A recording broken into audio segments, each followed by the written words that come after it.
Hey, travelers, it's Sparks Valentine here with Erica Nerdy Yogi. and And Foxfires. and welcome to Dyson Dish, the tabletop RPG roundtable discussion podcast, where the three of us are going along on travels, talking about three different topics every episode, and meet some interesting adventurers along the way that we bring into our silly discussions. So we really hope that you enjoy the episode and that you continue along the travel with us. So I guess we'll see you along the road.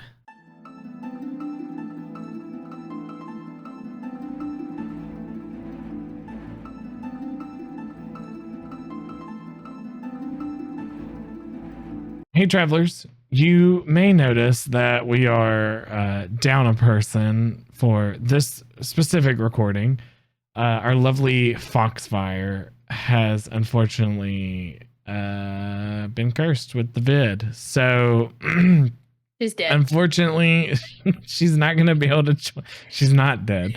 She's not dead. She's not going to be able to join us tonight because she needs to rest and she needs to rest her voice for other things. So She sings karaoke on the side. 100%. So we kind of figured it's a perfect chance to kind of talk about the one shot that we did, our dice shot for 5e. And we're not going to be talking about the adventure. The adventure was great. Foxfire did really well. We're mainly going to be talking about the system and then playing in 5e, because if you listen to it, then you get to see us play. Obviously, our experience with just two of us playing is going to be a little different than a lot of the normal tables that usually have 4 to 5 people. Obviously, things could move a little bit faster. So yeah, we're kind of just gonna talk about that, and this might be a short episode. Who knows? We haven't gotten that far yet. So, but yeah, so We have no idea how this is gonna go. we have no idea. We're complete and total professionals. Yeah. So Ride this hot just gonna ride garbage train. it. Let's go. See what happens. So how would you? Obviously, we've played 5th edition a lot, Erica. Yeah. A lot together, a lot separate at cons. From our experiences, I guess this 5th edition, us playing it now, we are playing it in our home game, playing it in like a one-shot format. How do you feel 5e works for one-shots? I feel like 5e,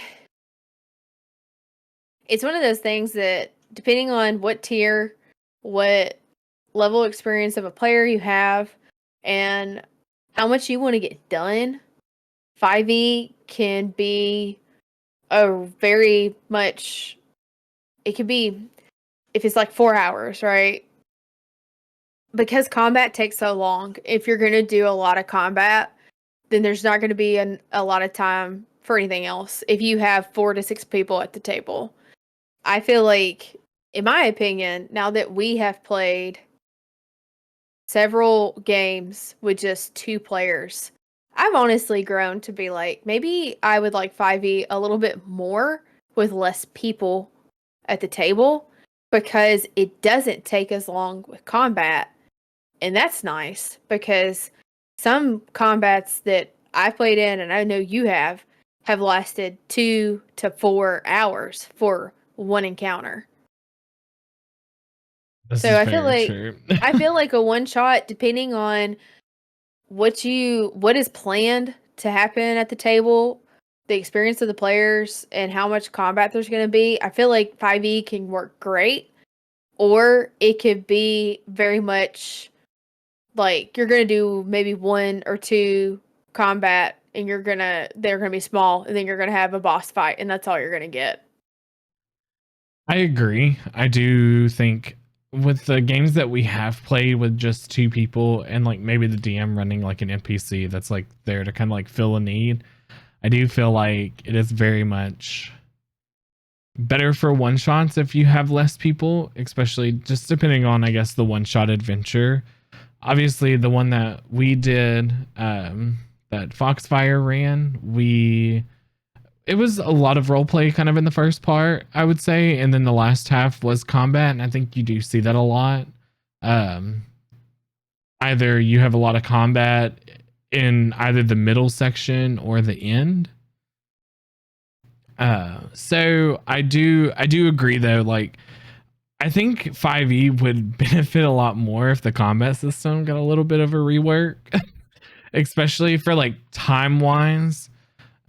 And I don't know, I just feel like with 5e, I think combat is kind of one of the most main gripes that I think a lot of people have. It's one of those things that I don't want to call myself a game designer because I technically I have done game design, but I am not a professional game designer. Yeah. But I do read other systems and I try and take like what they have and throw them into other systems and try to improve the systems that I run and see how it all affects it. And I've read RPGs where it's like, okay, this is the rule. Every time you hit, you do a point of damage, and that's it. There is no rolling for damage, right? I think it's easy 6, if I remember right. I could be wrong on. I read it a couple weeks ago, and that's how that system works. As long as you hit, you do a point of damage, unless.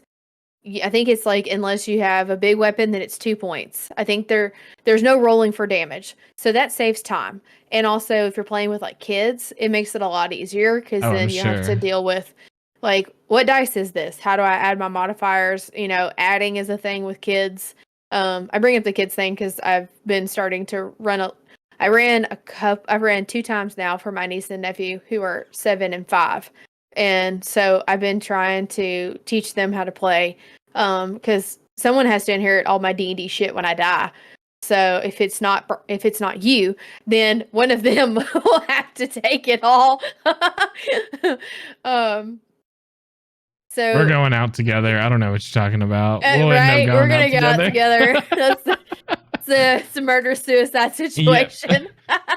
No, but it's one of those things that it's like that is super fast and super simple, but you don't get the satisfaction. Thank you. I was looking for that word. I was going all the way around it. I was like, there's a word, there's a way to say it, where you pick up like 8d6 and you get the chunky sound of the 8d6 fireball, and throwing it and then adding it all up and saying those big numbers.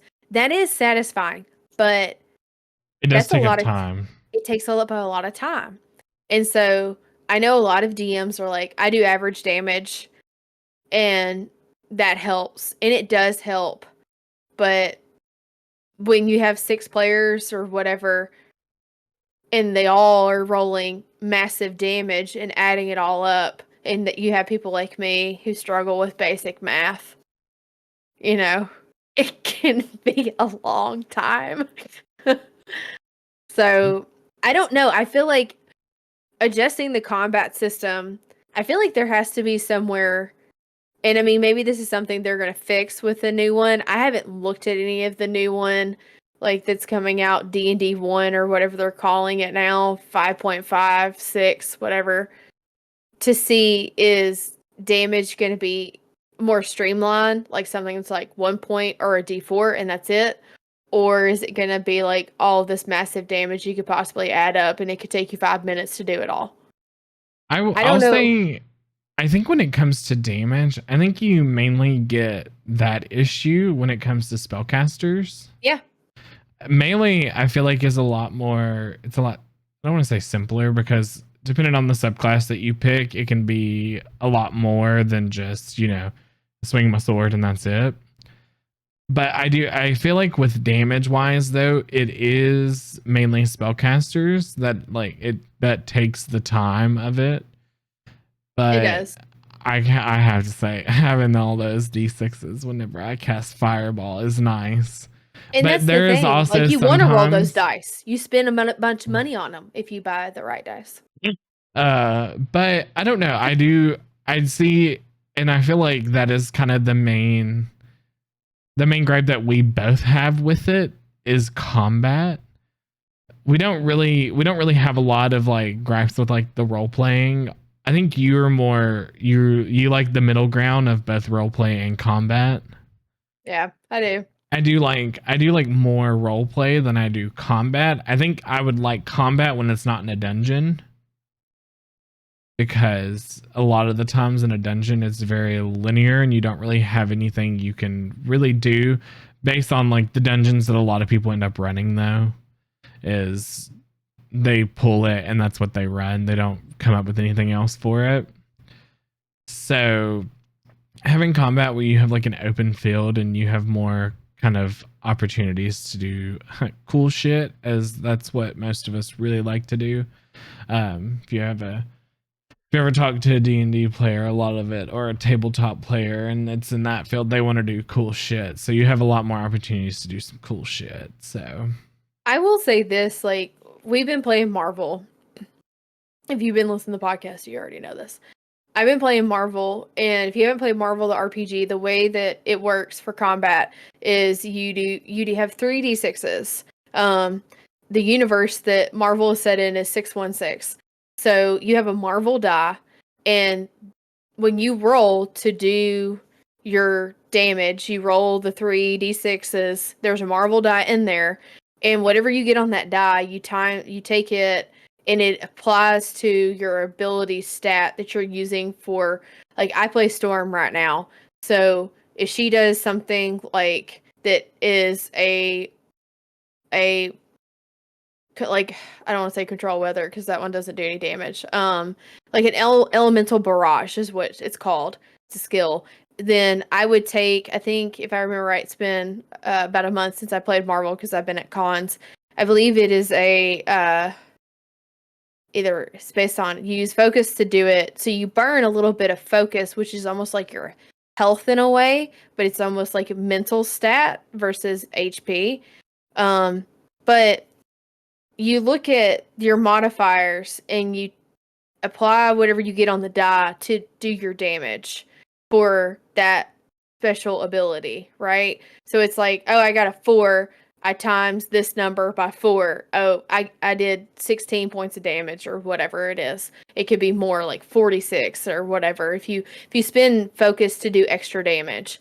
And with the Marvel RPG, you can get those big numbers and you still get the feeling of rolling multiple dice, but the way the math cranks out is simpler than 5e. I feel like that's the problem with 5e, is like you said, if you've got a spellcaster and they're rolling 12 dice and then they have to count all those up, it takes a minute. But all of this is all an issue because we play in person and we don't that's use true. D&D. Yeah. It's not an issue for those people who are like, I'm going to play online and the You computer have does dice all my math rollers, for yeah. me. You just hit a button and you did 56 points of damage. Why? Because that's what the computer said. And that's something that I've been thinking about. Like, if we were to, which we won't play online, because I won't play online. I will not either. Again, like, I will not play a major campaign online. Would combat again. be faster online because you don't have to Technically. do the math? Yeah. And that's Unless what I've you're been like wondering. some crazy people and still roll dice when you're online. Yeah, no, because I still rolled dice when I was playing online.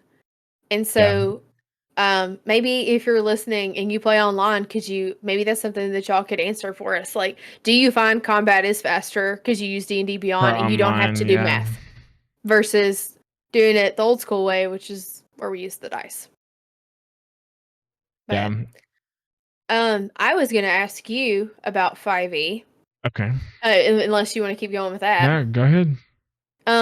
What I was going to ask you is, now that we have played like the 2 people thing, do you feel like you would like 5e more if you played in a smaller group and only small groups? I would say yes. I think because now it's 6 of us. We have the DM and then 5 players. if I'm mathing correctly.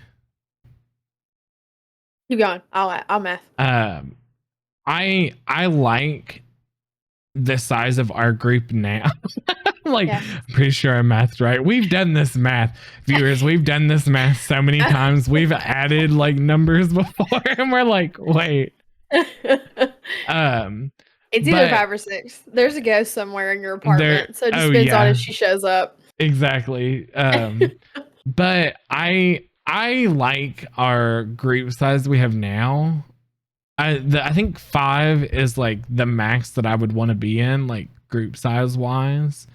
I think dream group size with I think 4 players is a good like number.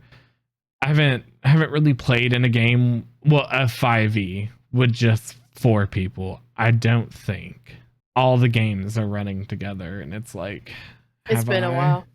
Like, have I done that? And then I'm like, I don't remember if I did, but I do feel like though 4 people, like 4 players in a DM, I think that's kind of like your sweet spot.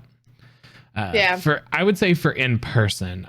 I've not played in an online group that is a lot more than that for 5e. So I don't really, well, actually we have, and it was kind of like, So we had 8 people, I think, when we played online. Yeah, it was a lot. Yeah.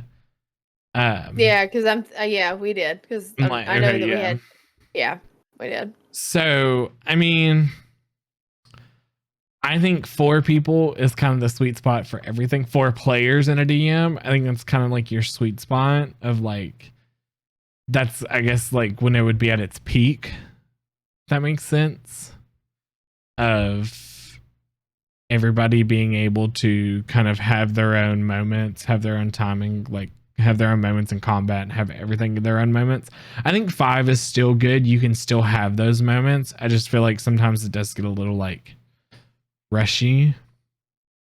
Yeah, and I feel like with 5, the best thing about 5 is it's like if one person can't make it, then you still have 4 people. Yeah. But then if you get down to, if you only have 3 players and then one person can't make it, then you only have 2. And 2 can be tricky depending on what those 2 classes are. Exactly. But I do think with 5e, it is more doable. And I'm talking about a RPG that is combat heavy versus something that isn't combat focused. I mean, because most people don't play that I'm aware of. I don't know anybody who uses 5th edition for roleplay only. Like you would use something like you've talked about Good Society. Like, yeah, that's roleplay. I will say the module that they put out, The Witch Beyond the Torchlight. Wild Beyond the Witchlight. Yeah. I think that's the name. You can do that one. That one I think is created in a way that you can do the entire thing without fighting. You can, at but all. Your Most players have to make those. You have to make those choices correctly in order for the combat not to exist. Yeah, I mean, more than likely, like that's not going to end up happening. But I think that one was created in a way. I think that one was created for the role players. Well, it's based on a TSR product that was an adventure that was made way back in the day that you could go through the whole adventure and not do any type of combat. Yeah. That's what inspired it. Yeah. So, I mean, there is that. I do think it was mainly made for, I think people were complaining like a lot with their modules that like the roleplay opportunities weren't really there. I just feel like if you want a lot of roleplay, like if you need to go to a different system. Exactly. Like there's so many great systems that encourage roleplay and that nowadays that you could switch to that, like, I mean, I feel like Monster of the Week, in my opinion, is one of the best ones that encourage roleplay and combat.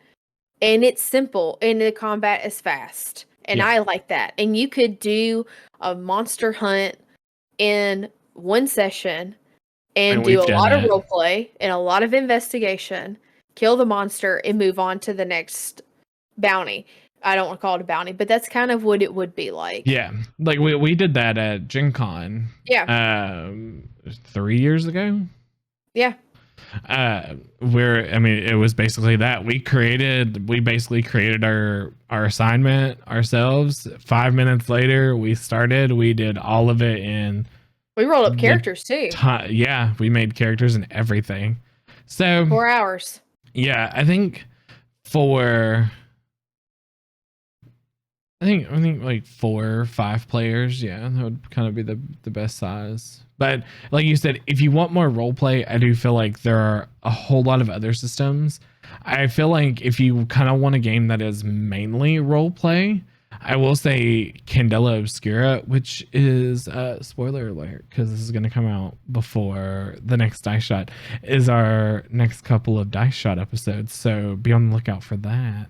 But I would say that one is still more role play, even in the combat. Yeah. Because the Lightkeeper or the Game Master, I can't remember what they call. I think it's Lightkeeper. I think they still call them Lightkeepers, yeah. But basically, I don't roll any dice at all. Everything that you do, like if there is like an opportunity where like some form of combat would happen, it's still role playing because like, yeah, you tell me what you want to do. I tell you the dice to roll. And then depending on what you get, everything is reactional. So I don't roll any dice. And basically like you tell me you want to hit somebody. Okay. I tell you the stat to roll. You explain how you're hitting. And it's depending on what you roll depends on the outcome. So, and it's all like role played out. It's all role played out. Like you don't obviously like you don't I don't tell you like this person's gonna come hit you because everything's kind of happening at once. Like if you messed up a roll so bad, it's like, okay, they're gonna come back and they're gonna like swing at you. You need to dodge. And it's that one I feel though is very role play centric. Even whenever you get to combat, it doesn't feel like combat, like how in 5e is you have combat. This is it. Like you don't have like it's like this is like you can run. It's an option. Obviously, it's an option in 5e, but a lot of the times you can't really get away because it's like this is something that needs to happen. This is like you can run. It's kind of like Call of Cthulhu. Run. Yeah, if it's something that's too big for you, it's not you can. You should. Just run. Just run. And that's the beautiful thing. I think that I really like Call of Cthulhu. I would love to do a several month campaign in Call of Cthulhu because one thing I appreciate about Call of Cthulhu is it doesn't try to be anything but what it is. It doesn't try to. It is you are ordinary people. You see these things that do not belong in your world, and you cannot fight them. And there's no way on your character sheet that you're going to win against them. So you have to run. Because it wouldn't make any sense if, as a college student, I would be able to take down an Eldritch God on my own. No. So there's no reason why you should do anything in that system but run. Like, I know a lot of people don't like that about it, but it's like, you're dealing with stuff that is greater than yourself. In 5e, most of the time, you're dealing with stuff that is a CR rating that's appropriate for your level, because most people do consider when they build combat that their players can handle. They don't throw combat at them 90% of the time that they can't. In Call of Cthulhu, you can't. You shouldn't. You're not a hero.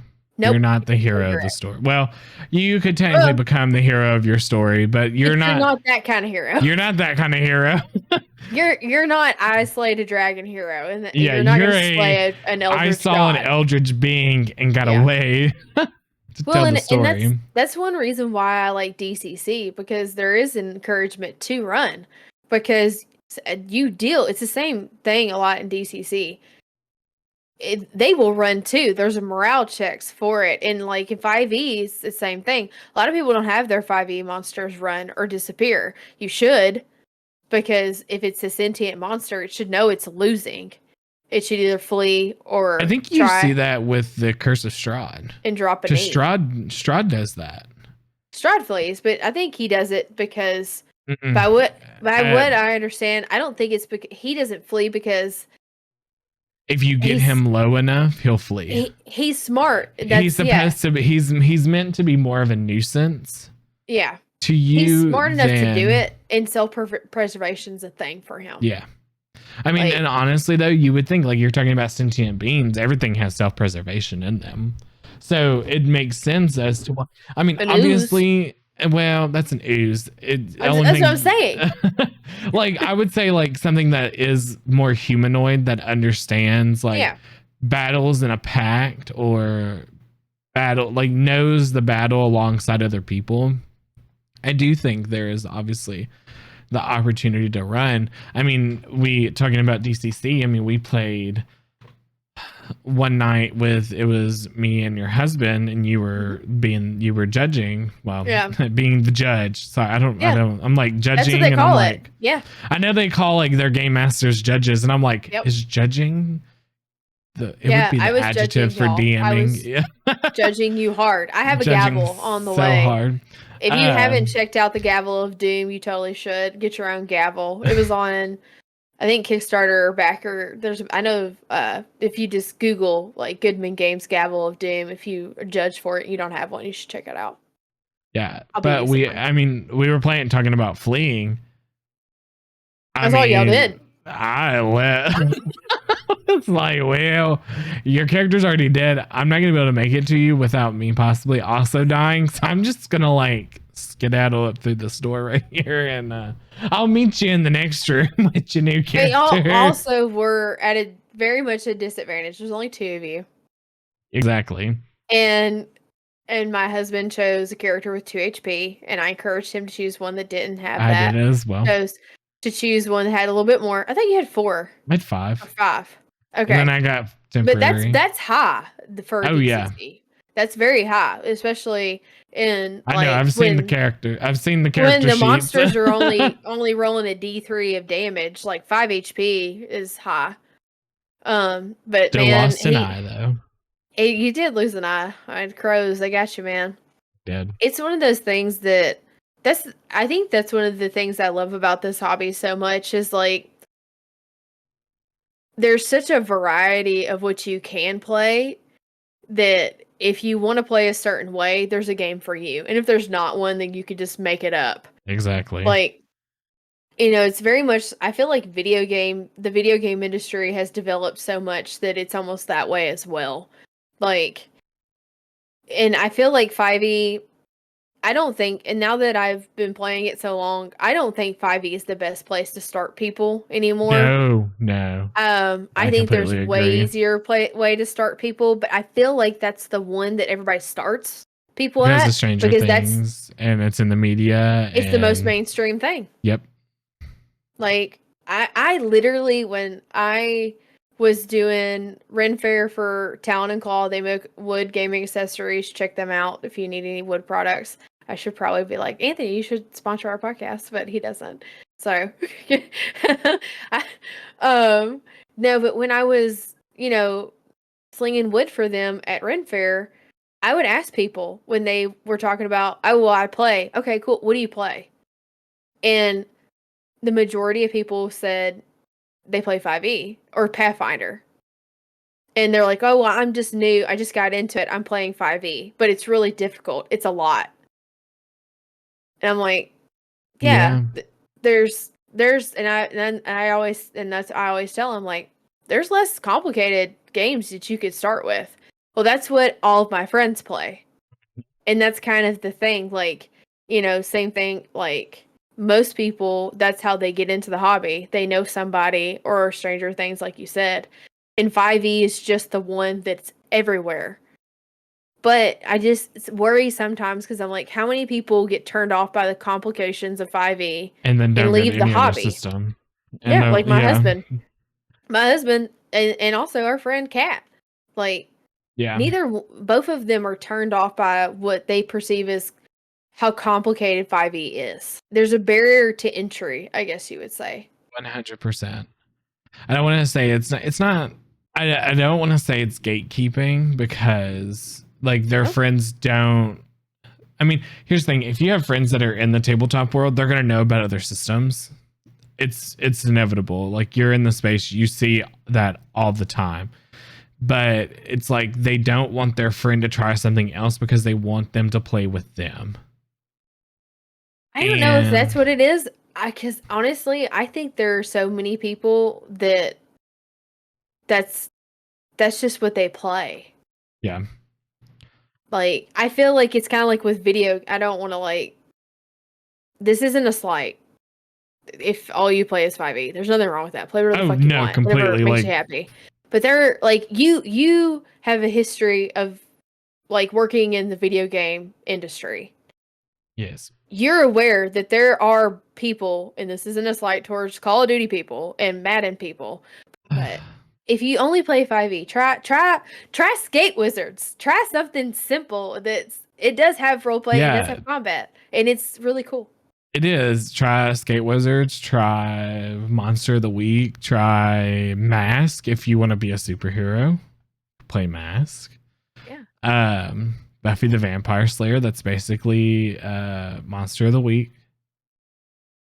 And play Ragnarborg. Play Ragnarborg. Written co-written by our lovely co-host here. Play Ragnarbork. I always forget to say that. You help write it. It's like no longer there anymore. Well, so I guess kind of to like close off talking about 5e, would you recommend to do a 5e one shot to somebody? We'll just do that and we'll leave it open, and it's just you can explain like experience levels if you want to, because I know I will. I think it just depends, honestly. Like, for somebody like us that has been playing for so long, I don't know. I think I have a love-hate relationship with 5e, and I'm sure if you listen to the podcast, that's very apparent. The only reason why I play 5e, and I've continued to play 5e for the last 5 years, is because my main gaming group won't switch to something else, and I don't want to leave y'all because I love y'all. We have tried. So I tolerate it and I play it and I try to have as much fun as I can with it, but I just look at my bookshelf with all these other amazing systems and I want to try them and experience them. And I feel like 5e is great if maybe you're newer and I feel like a one shot is hard to do with absolutely new players. Yeah. Because it's like they don't know how to play, and a one shot probably isn't a smart idea. For somebody who's absolutely new. If you have a little bit of experience, sure. But I feel like for me, if somebody's like, hey, I want to put together a one shot 5e, if it wasn't for the podcast, I'd be like, y'all have fun. I'm good. Like, y'all want to play something else that's a one shot? Anything else? I'm down. Even if it's like Tales of the Valiant, which I've, Cobalt Press's new system, which is supposed to be very similar to 5e. I would be down to try it out as a one shot to see how different it is from 5e. That's where I'm at. Yeah, I think I'm kind of getting the same way. We've played 5e for so long. I want to play other systems. I do want to do other things. I'll say the only good thing that I do like about doing a one shot is playing something. Obviously, I didn't do it for our one shot on the podcast because it's like I wanted to play a monk. I haven't played a monk in like years. But I see one shots as a great way to test out new like other classes. Yeah. Obviously, like I would probably say yes just because I would want to play. And then I would play some stupid wacky character because it's not going to matter what happens by the end because like it's a one shot. It is But true, yeah. I will agree though, like in brand new players, I wouldn't do a one shot. If you're gonna do 5e, I would at least do like a couple of sessions, maybe 2 or 3, kind of let everybody get the handle of it, or maybe do like 4 or 5, so that way like you can start at level 1. And then maybe by like the second or third session, you could level them up. And then that way they can kind of see the process of leveling up and doing it that way. That's for like brand new players. If you have some experience, I would say, yeah, do it. Just have fun. Just don't worry about anything else. I do like the idea of building a character you wouldn't normally play in a campaign. Like if you're, you know what I mean? Because I think it's a great time because you're not gonna have to be committed. Yeah. You're not committed to something for, obviously, you can talk to your DM and maybe talk about like an exit for your current character if you're not really vibing with it, if you're in like a longer campaign, and do it that way. But I think having a one shot, you do get to kind of play around a little bit with characters, races that you've never played, like you want to try out, classes you've never played and you want to try out. It's like, you kind of have that freedom to do that in a one shot. But I think if it's just like, oh, game's canceled, let's do a 5e one shot, I wouldn't want to do that. I would want to do something else. there is one character that if somebody was like, I will take back what I said. If somebody was like, hey, do you want to do a 5e one shot? There's one character that I've been dying to make and play for 5e that if I was allowed to play that character, then I would say yes. That's the only terms. It's the character I've been wanting to play for literally years. No, it's not my turtle. Or is it your centaur fire dancer? No, it's not that one. I let her go. This is the only one that I still have like possible love for, that I decided that I'm just gonna let the rest of them go. I want to say it's in Wildmount book. It's the bard of. It's like a bard of sorrow, bard of gloom. No, it's not. I don't. The bard of I know which one you're talking. It's a sad bard. I know which one you're talking about. It's supposed to be like, and it's hurting me. I know. I can look it up. So, what it is, the idea is, for the character, I don't know what their sex would be, nor do I know their race. I think I'd want to do a human just because of the way that it is. But I was thinking about doing let's see, glamour, no, swords, whispers. I was gonna try and Google it and see if I could find it. But anyways, it's like this really angsty bard where it's almost like a poetry bard. And what I want to do with it is I want to print off a bunch of quotes from emo songs from College the early 2000s. Tragedy. That's what it's called. See, I was close. It's in the Tal'Dorei Reborn. Okay, I knew it was made by Critical Role. I just can't remember which book it was. So I would love to do that and print off a bunch of like lyrics from emo songs from the early 2000s, because I was a big like pop punk princess. I never did the aesthetic of like the emo kid, but I was right there with them listening to that music and going to Warped Tour. I would love to use those lyrics to cast spells and be the most angsty, hot topic, Warped Tour kid with that class. That's the one that I would be like, if I can play this character, then yeah, I probably would do a one shot just to play that character and get it out of my system and then be done. What would you play? I've always wanted to try out an artificer. So I have this. It's a lot of my things are reference to like pop culture, like anime and stuff. There is an anime that basically it's My Hero Academia, and she is one of the support characters inside the school.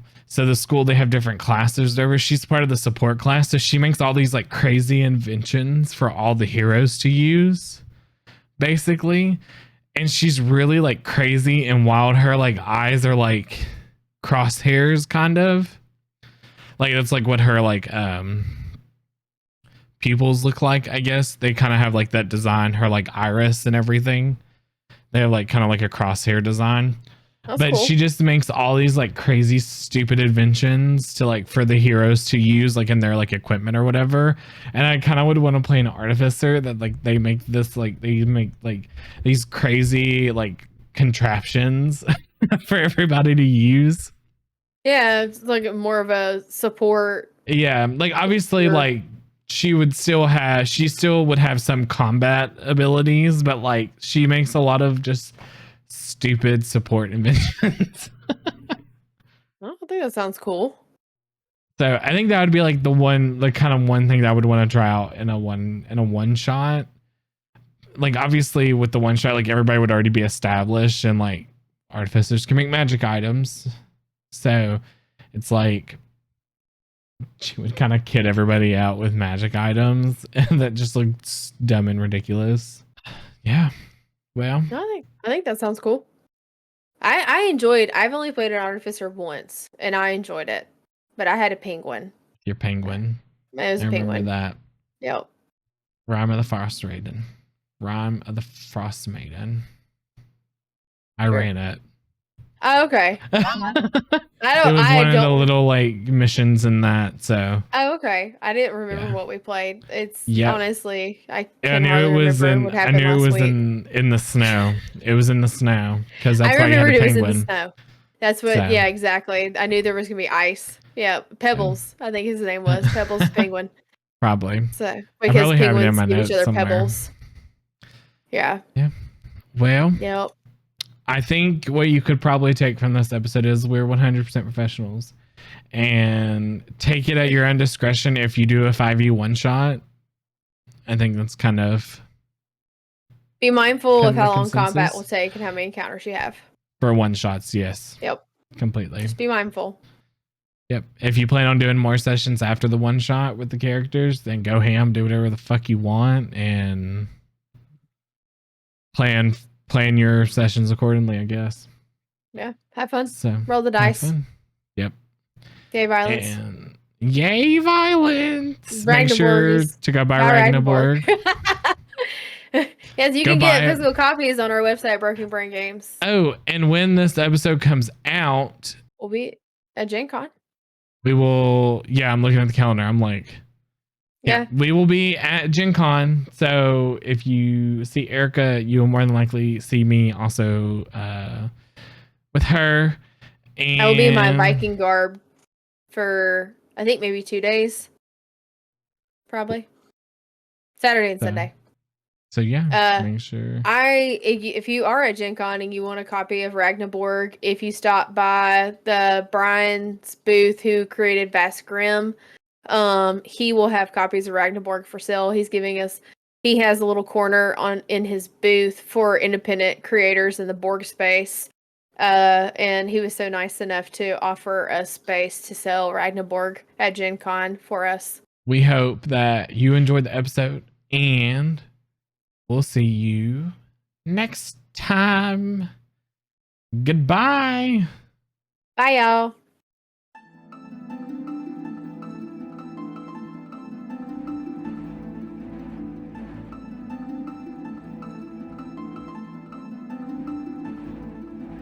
Hey, travelers, thank you so much for watching this episode of Dice and Dish. We really hope that you enjoyed it. We hope that you liked our thoughts on 5e from me and Erica. And yeah, we'll be doing these after every dice shot that we do, so be on the lookout for that. If you have not listened to our 5e dice shot, make sure that you go ahead and go over and listen to those or give it a watch on YouTube. And yeah, we really hope you enjoyed it. Our next episode is going to be coming out on August 16th and at 12 p.m. CST. And we really hope that you stick around to watch it. So yeah, thank you guys so much and have a great day. Goodbye.